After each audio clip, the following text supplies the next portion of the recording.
Olá, gente, tudo bem? Boa noite, como estão? Hoje vocês não vão ter a honra de me ver, porque eu tô com umas olheiras, gente, que só por Deus. Falei, não vou fazer isso com as minhas alunas. Eu não dormi direito essa noite, tive dor no estômago, tô com dor no estômago de novo. Então tá bem intenso, tá difícil ficar com o olho aberto aqui. Então eu vou só falar, tá bom? Bom, vamos lá. Então, dando continuidade à nossa sequência, a gente viu a divisão das disfonias, né? Fizemos aquela atividade, acho que ficou bem clara a questão de funcional, orgânico, funcional e orgânica. Todo mundo respondeu certinho. Então, a gente avança agora para as lesões de cada grupo de disfonia, tá? Então, eu coloquei aqui, até eu copiei do capítulo do livro que vocês têm lá da Belal, tá? Para vocês prestarem atenção nessa parte lá do capítulo. Então, as alterações estruturais mínimas, o que é essas alterações estruturais mínimas? São pequenos desvios anatômicos, como o nome diz, né? Alteração mínima. Então, são pequenos desvios anatômicos, tá? É o grupo de alterações na laringe, que engloba desde simples variações até lesões na cobertura de prega vocal, tá? Que acontece? Existe um grande questionamento, até a própria Belal, dizendo assim, mas essas alterações estruturais mínimas, será que elas são do grupo das disfonias funcionais, das orgânicos funcionais ou das orgânicas? Né? Porque são alterações estruturais mínimas, mas que nem sempre são de mau uso e abuso da voz, tá?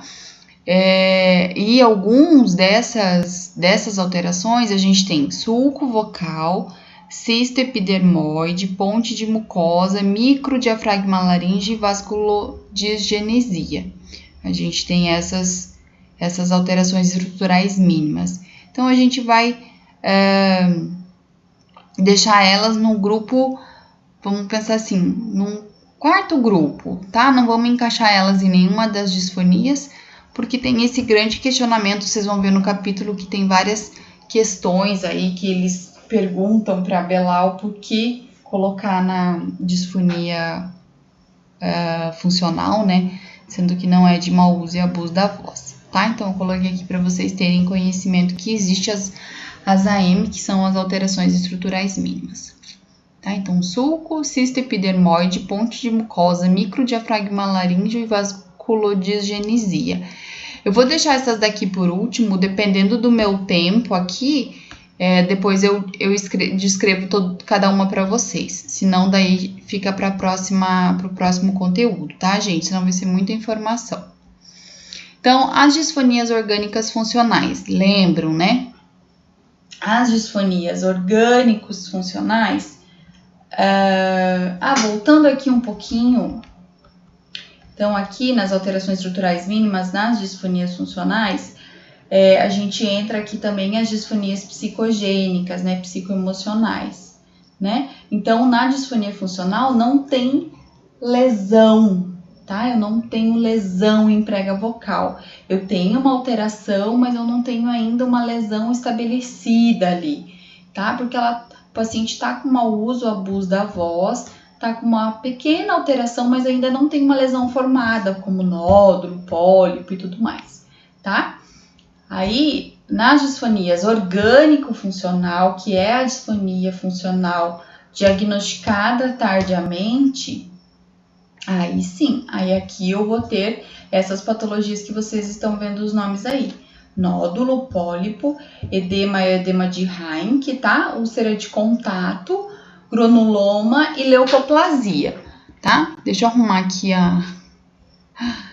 senão depois fica ruim para arrumar. Então, úlcera de contato, edema de Heinck ou Henck, tá? Granuloma e leucoplasia. Então, agora a gente vai ver cada uma separadinha. Vamos lá. Nódulos. Os nódulos são os mais conhecidos, que são os tão famosos calos vocais, calo de prega vocal. Nós, como fonoaudiólogas ou estudantes de fonoaudiologia, a gente fala o nome correto, que é nódulo vocal, tá? Eles são consequência, então, de uma irritação persistente de prega vocal por um mau uso ou abuso. Então, a pessoa grita tanto, uma prega vocal bate na outra, ou ela fala tanto, sem cuidado, sem conhecimento, ela vai desenvolver esse nódulo vocal, tá? Somente quando o quadro evolui para uma alteração crônica e persistente é que ele se torna um problema grave na voz. Então, se o paciente continua, né, tendo abuso, tendo mau uso, tem um nódulo, aí ele vai começar a ficar realmente afônico, né, sem voz, um problema bem grave. Então, as lesões pequenas são os calinhos mesmo. E o que acontece? Acontece um engrossamento, né, da mucosa, um espessamento da mucosa. Eles são bilaterais, ou seja, nas duas pregas vocais, porque como a prega vocal é músculo, então uma vai bater tanto na outra que vai formar calinho nas duas pregas vocais. Depois vocês vão ver a imagem. Na junção do terço anterior médio de prega vocal. O aspecto normalmente é esbranquiçado, opaco e firme, e apresenta-se móveis com onda de mucosa durante a fonação. Eles podem ser fibrosos ou edematosos, o que vai modificar a característica e rigidez da cobertura da prega vocal. Tá? Então, eles são um pouquinho mais macios, mais molinhos no começo do quadro, e depois eles ficam mais fibrótico, mais rígido, que aí é mais difícil de absorver só com terapia de prega vocal, tá? Então, o que é mais comum? Eu não lembro se foi a Laura, se ela tinha perguntado de nódulo na outra aula, que é comum mais em homens, mulheres, não lembro se era de nódulo ou de pólipo. Então, o nódulo normalmente é mais frequente em mulheres, pelas profissões, pelo próprio abuso e mau uso da voz, porque a gente fala bastante mesmo. E em crianças também tem bastante, é bem frequente, justamente por causa do perfil da criança, né? E nas crianças, o mais comum é nos meninos, né? Porque aí eles vão imitar super-heróis, e vão gritar, e vão competir, e vão jogar futebol, e vão gritar, enfim. E quando a gente tem o nódulo, ou seja, a prega vocal, então ela não vai fechar direitinho, vai ficar ali um espaço, né? Porque como eu tenho um calo nas duas pregas vocais, então concordam que a prega vocal não vai fechar direitinho, né? Então, vai fazer o quê? Vai criar uma fenda. O que é uma fenda, gente? É um buraco, é um espaço entre uma prega vocal e outra. Então, quando eu tenho nódulo, consequentemente, diretamente, eu vou ter uma fenda triangular médio posterior, tá? Que aí essa fenda pode deixar a voz um pouquinho mais soprosa, às vezes mais fraca, né? Porque tá com espaço, então tá passando mais ar do que deveria passar, tá? Então, aqui eu tenho nódulo, ó, tá? Essas duas bolinhas aqui. Depois vocês podem procurar no YouTube, no Google, colocar nódulo vocal lá, que vocês vão conseguir ver as imagens melhores, né? Tem bastante vídeo.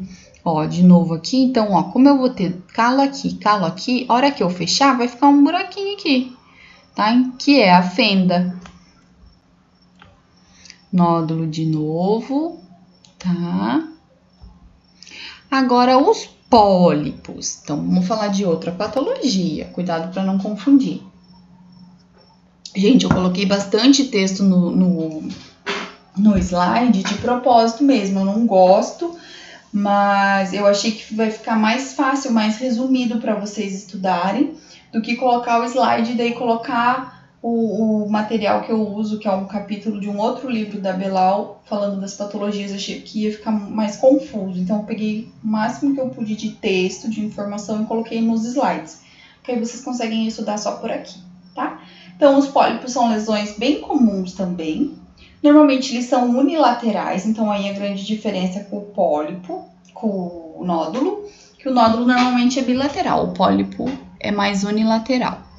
Mas pode acontecer bilateral, tá, gente?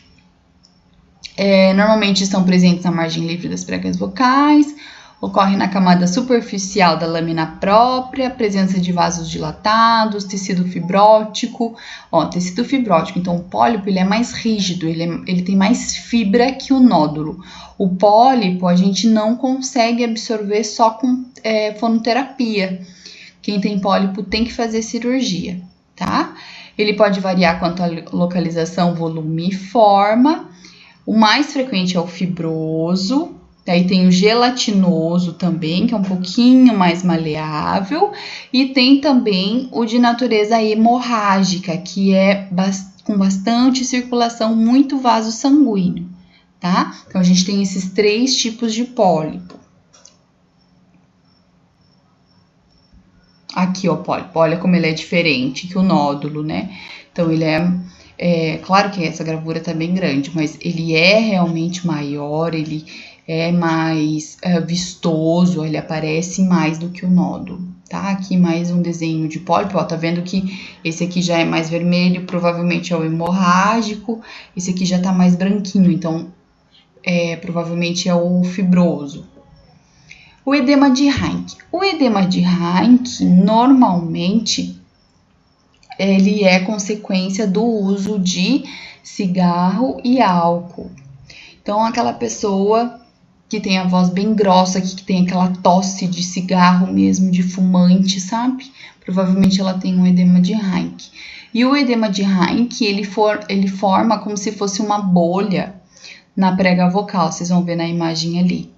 Então, é uma lesão edematosa e difusa e tem um acúmulo de fluido que vai ficar em toda a mucosa de prega vocal.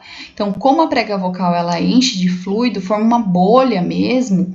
Por isso que a voz da pessoa é mais grave, é mais grossa. Por quê? Porque eu estou aumentando a grossura, a espessura da minha prega vocal. E lembra que quanto mais grossa, mais volumosa a prega vocal, mais grave a minha voz. Então, por isso que depois eu vou... Se eu esquecer, vocês me cobram depois. Eu tenho um áudio da minha tia.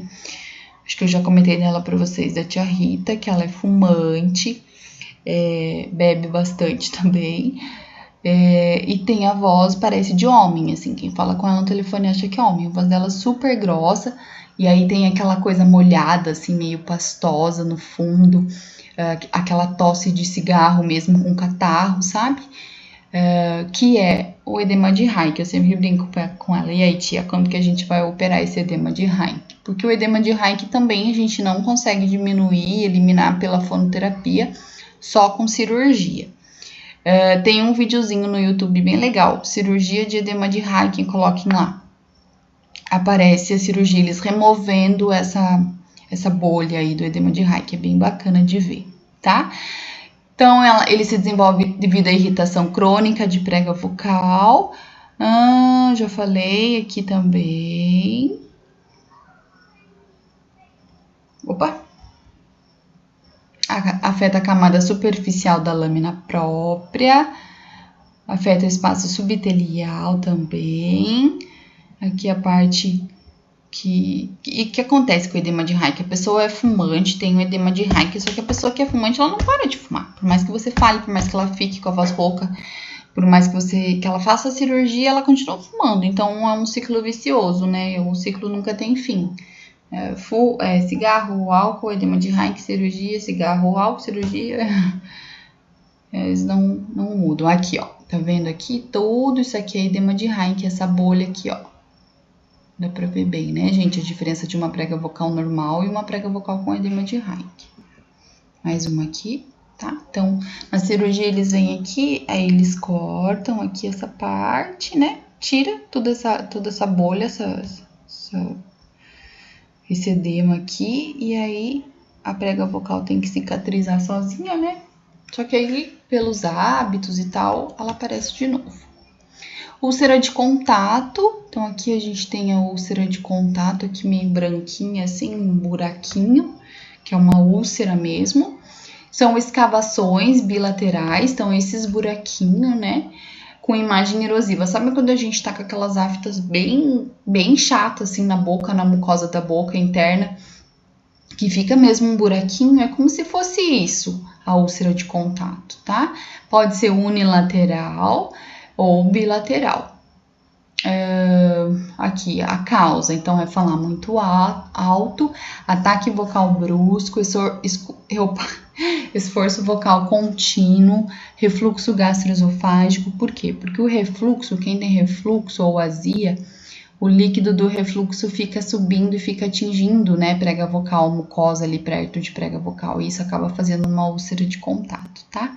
Trauma após intubação, o paciente ficou internado por algum motivo ou ficou muito tempo com essa intubação, ele pode fazer uma úlcera de contato. Cigarro, alcoolismo e estresse emocional também pode ocasionar. Então, os sintomas é uma voz rouca, uma voz soprosa, fadiga vocal, intensidade vocal excessiva ou reduzida, uma voz mais grave, desconforto na garganta, dor ao engolir, dor de ouvido, pigarro constante, porque fica essa sensação de que tem alguma coisa, então fica pigarreando, né? Fazendo assim, alteração da ressonância. E o tratamento é terapia de fala, terapia medicamentosa e cirurgia, tá? Ela é rara, ó. 1% dos casos de disfonia tem úlcera de contato, mas no sexo masculino. É bem comum em militares que tem que gritar, ou mesmo advogado que tem que ficar fazendo alguns abusos da voz, tá? Coloquei aqui esse sitezinho que é Repositório da Voz, que é um site bem bacana. Eu sempre pego material de lá, imagem, vídeo. Vocês vão ver que tem lá a divisão de disfonia, tem as patologias, tem artigo, é bem bacana. Então, deixei aqui para vocês darem uma olhadinha. E o granuloma é mais na região posterior da laringe e é mais comumente no processo vocal e no corpo da cartilagem aritenoide. Lembra? Cartilagem aritenoide, as duas pequenininhas, né? Então, o granuloma também pode ser consequente de uma intubação orotraqueal, refluxo gastroesofágico, tosse crônica ou trauma laríngeo, tá? O abuso vocal também é um importante fator de risco. É mais comum em mulheres e crianças devido à menor dimensão da laringe. Como é menorzinho, né, a tireoide não é tão para frente como nos meninos, é mais comum que mulheres e crianças tenham granuloma. Tá? Então, ele inicia com um trauma na região posterior da laringe, tá? Aí vai fazer essa ulceração e essa úlcera fica tanto tempo ali, machucando, né? E vai piorando e aí evolui para esse granuloma, tá? O refluxo também pode intensificar, normalmente são unilaterais. O sintoma mais comum, então, é rouquidão, né? Porque eu tenho alguma coisa em minha prega vocal e isso faz com que a voz fique com um ruído, que é a rouquidão. Sensação de pigarro na garganta, tosse frequente, que a gente já falou lá dos sintomas. Pode provocar até dispneia, que é a falta de ar, né? Exatamente. Aqui o granuloma. Aqui eu já tenho um trauma maior do granuloma. Tá? Bem grande. Mais uma aqui bilateral.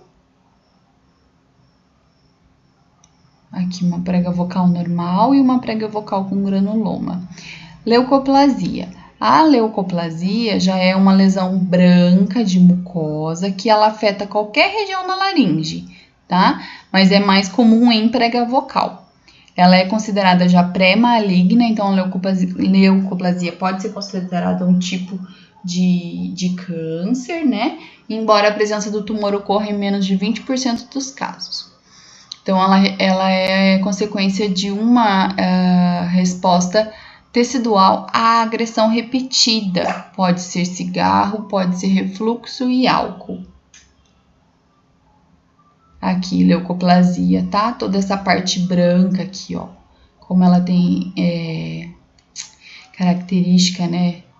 De câncer mesmo.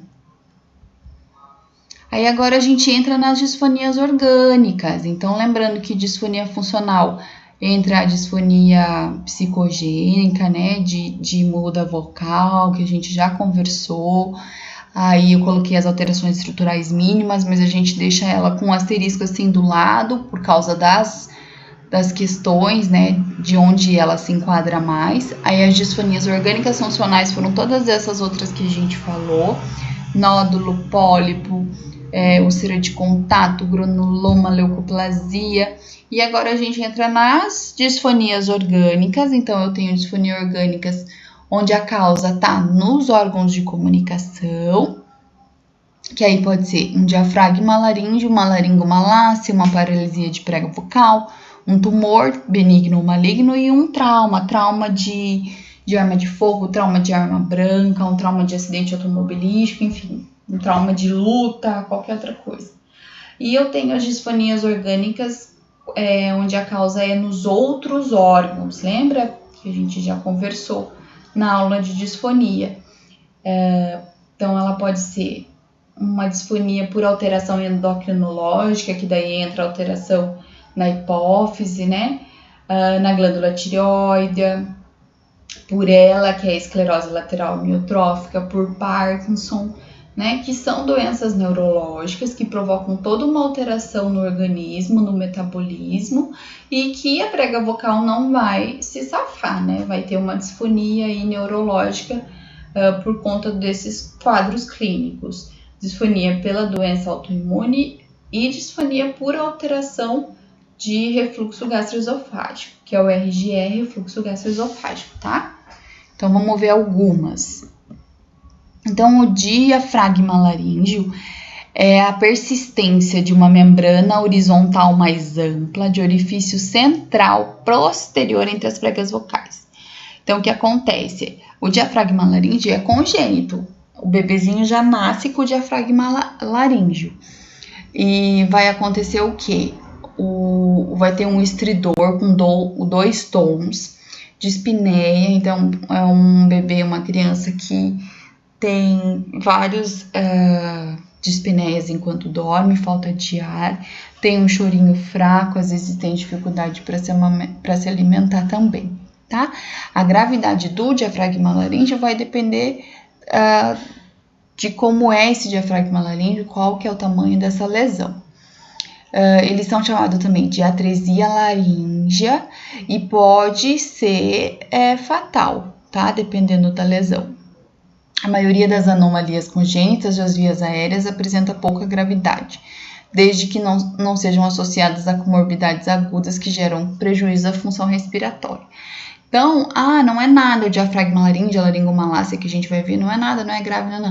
Mas a partir do momento que ela impossibilita a passagem de ar, né, gente? Então, ela pode ser fatal, tá? Então, aqui eu coloquei um artigo muito legal que eu achei. Ele é de 2013 e ele vai falar sobre um caso clínico de um bebezinho que nasceu com o diafragma laríngeo. Então, eu coloquei aqui a foto do artigo e aqui tem o link, tá? Para vocês darem uma olhadinha. Bem legal esse artigo, bem interessante também, tá bom? A laringomalácia também é um problema congênito, por isso que é disfonia orgânica, porque ela não veio de mau uso e abuso da voz, né? A pessoa nasceu com um problema. E a laringomalácia, ela também vai provocar uma obstrução parcial da via aérea, tá? O choro do bebê tem um estridor, ele é bem característico. O pediatra, quando escuta, normalmente ele já faz o diagnóstico pelo ruidinho, pelo estridor que tem no bebê, tá? 45 a 75% dos casos é uma condição benigna, não é maligna, e se ela vai melhorando com o crescimento da criança. Tem que ter alguns cuidados, né, na posição de dormir, para amamentar, enfim. Mas a partir do momento que a criança vai crescendo, a laringomalácia ela vai se desfazendo, depois vocês vão ver ali na foto, e ela normaliza, tá? Tem um som agudo com estridor, que normalmente acontece quando a criança inspira, mas pode ocorrer também na expiração, tá? O ano retrasado, que foi a segunda turma que se formou, a gente tinha uma aluna que era enfermeira no hospital, no Costa Cavalcante, e ela trouxe um videozinho de um bebê que nasceu com laringomalácia, e foi ela que desconfiou pelo estridor. Ela trabalhava na UTI neonatal e ela chamou a atenção do pediatra. Esse chorinho aí tá estranho. E aí fizeram a vídeo, né? A videolaringoscopia no bebezinho e diagnosticaram. Eu vou ver se eu acho o vídeo para mandar para vocês. Então, aqui, ó. A laringomalácia aqui, ó, gente. Então, a gente tem a laringe normal aqui, né? Ó, prega vocal, tudo bonitinho, abertura aqui. E aqui a gente tem, olha só, como é fechado aqui, ó. A cartilagem, ela é bem fechada. Por isso que sai esse som fininho, esse som agudo, porque eu tenho esse estreitamento aqui, né, da passagem do ar. Então, a criança fica com um sonzinho agudo. Só que, ó, a partir do momento que ela vai crescendo, isso aqui vai, sabe? Ele vai normalizando até ficar assim. Aqui dá pra ver, então, a imagem real, ó, da laringomalácia. Paralisia de prega vocal, ela pode ser congênita. Tem algumas pessoas que adquirem depois, que chegam na clínica com paralisia de prega vocal. Às vezes por emocional, por neurológico, por psicológico também já vi. Mas algumas crianças nascem com a prega vocal paralisada, tá? Pode... Ai, gente, tá me fugindo essa palavra, mas ela pode curar sozinha pelo próprio crescimento do bebê e da criança, ou aí tem que fazer cirurgia. Então, como eu falei, pode ser alteração neurológica, algum trauma, né, que eu esqueci de falar, tumor também, metabólica, inflamatória e idiopática, tá? Que é quando a gente não sabe o que causou. Então, aqui eu tenho uma paralisia de prega vocal. Essa prega tá paralisada, ela não se move, ela não fecha, sabe? Então, fica todo esse espaço aqui aberto, é só uma que vibra. Tumor benigno ou maligno. Então, aqui eu tenho imagem de tumor. Deixa eu só ver o tempo aqui. Então, aqui eu tenho duas imagens de tumor. Tumor benigno, tumor maligno, olha aqui, lembra que eu falei da leucoplasia que ela era branca, parecia câncer, né? Então, porque a leucoplasia é uma lesão benigna, né? Ou às vezes pré-maligna. Então, aqui a gente tem o câncerzinho aqui. Vou tentar entrar no videozinho, deixei o link aqui para vocês verem. Acho que eu vou ter que copiar, vamos ver se vai. Ai, é agoniante não tá aparecendo o meu rosto aqui falando. O calendário de prova apareceu.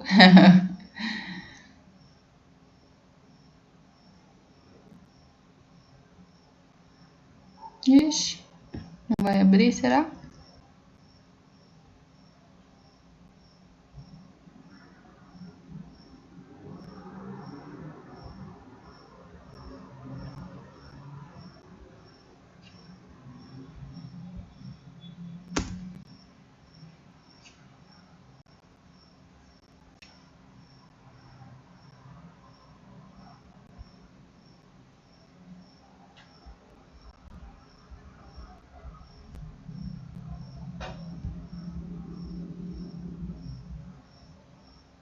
Ai.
Ai, gente, eu achei que tava parado aqui, mas voltou.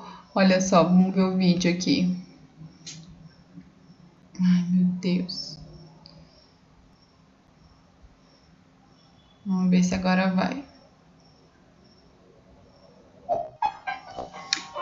É bem rapidinho, só para vocês verem o tumor ali com a prega vocal em movimento. Tá? Então, imagina o que faz na voz, né, na qualidade vocal, esse tumor aí na prega.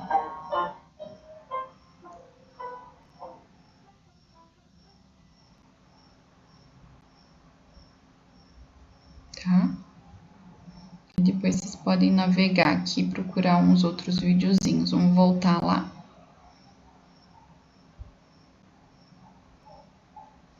Então, o tumor benigno ou maligno, né, ele também, então, é da disfonia orgânica e ele pode afetar qualquer idade, né, gente? Sendo mais comum em adultos e idosos, tá?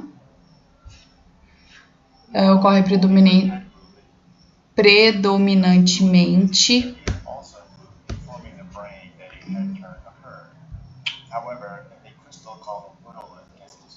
Gente, agora peraí, deixa eu parar lá o vídeo. Do labirinto.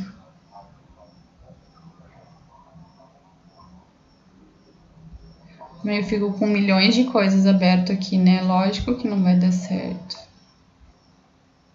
Pronto. Vou voltar lá.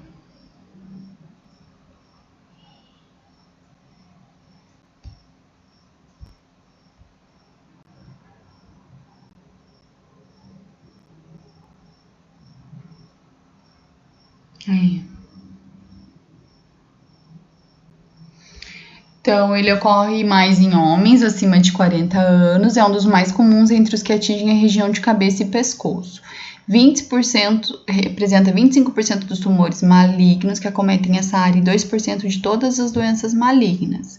Segundo as informações do INCA, tá? Deixei o site aqui para vocês darem uma olhadinha lá. Aparece todas as estatísticas de câncer, tá? Pode ser tanto na região da supraglote, da glote ou da subglote.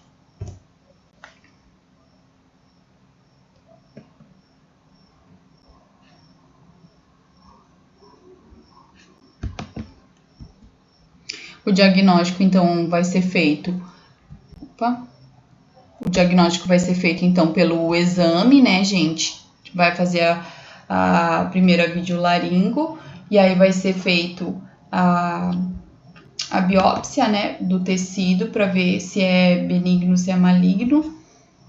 Mas que coisa, agora travou tudo aqui, gente. Nem o mouse não aparece mais. Cadê? Socorro. Aqui. Ele tá lento, tá vendo?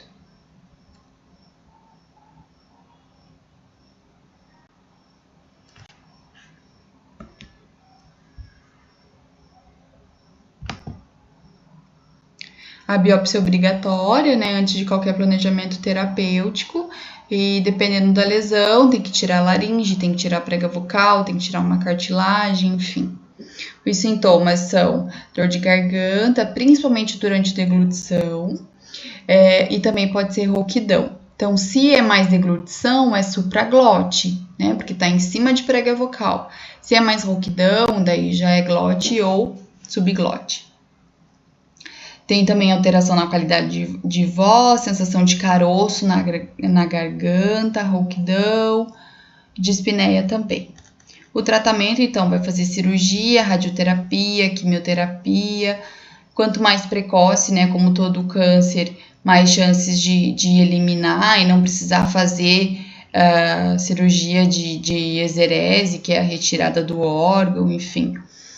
A laringectomia total é retirada de toda a laringe, aí o paciente não consegue mais produzir a voz, né, de forma normal, ele vai ter que aprender a fazer aquela voz fisiológica. Aí fica com tracostomia, que é a abertura na garganta para respirar. Então, o tumor de laringe é bem complicadinho.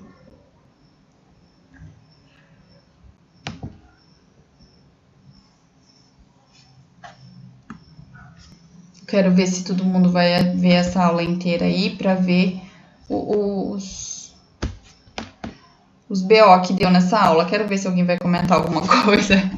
Sinal que assistiu a aula toda, né? Não, ele travou tudo, gente. Nem o teclado aqui não tá funcionando.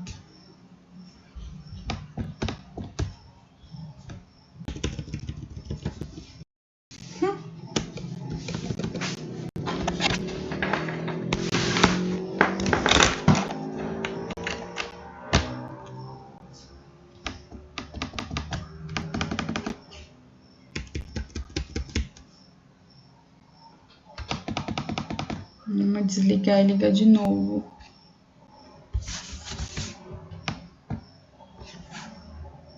Ah, mas aí eu vou perder a gravação. Você tá doido?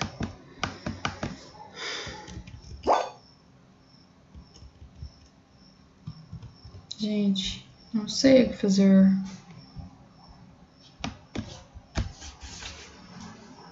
Vou pegar outro mouse aqui pra ver se dá. Travou tudo.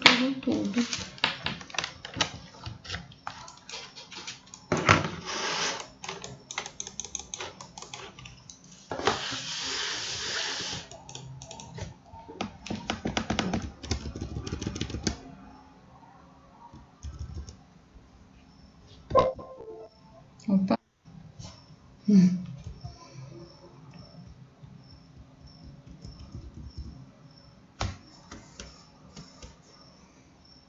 Meu Deus do céu.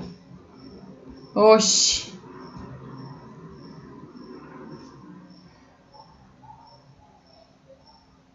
Fechou. Deixa eu pausar aqui, porque pra vocês não ficarem vendo isso, né?